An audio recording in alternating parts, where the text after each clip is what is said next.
ছাত্র জনতার গণ অভ্যুত্থানে নিহত ও আহত ব্যক্তিদের প্রথম ধাপের খসড়া তালিকা প্রকাশ করেছে গণ অভ্যুত্থান সংক্রান্ত বিশেষ সেল। এতে 858 জন নিহত এবং 11,551 জন আহতদের তথ্য প্রকাশ করা হয়েছে।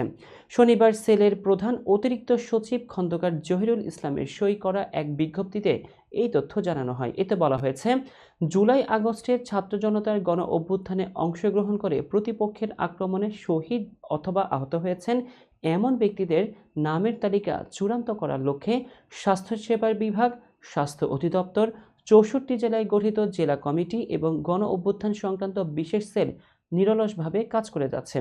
এরই অংশ হিসেবে শহীদ এবং আহত ব্যক্তিদের তালিকা চূড়ান্ত করার লক্ষ্যে প্রথম ধাপের খসড়া তালিকা গণ অভ্যুত্থান সংক্রান্ত বিশেষ সেলের ওয়েবসাইট musc.portal.gov.bd এ প্রকাশ করা হয়েছে।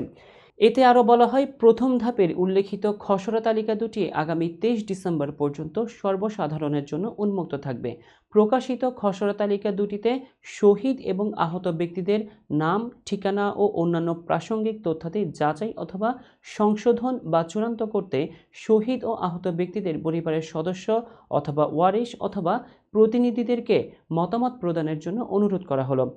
এতদ্ব্যতীত প্রকাশিত তালিকার বিষয়ে কারো কোনো মতামত অথবা পরামর্শ থাকলে কিংবা সংযোজন বা বিয়োজন করার মতো যুক্তিসঙ্গত কোনো তথ্য থাকলে তা আগামী 23 ডিসেম্বরের মধ্যে গণ অভ্যুত্থান সংক্রান্ত বিশেষ সেলের ইমেইল muspecialcell36@gmail.com এ অবহিত করার জন্য বিশেষভাবে অনুরোধ করা হলো।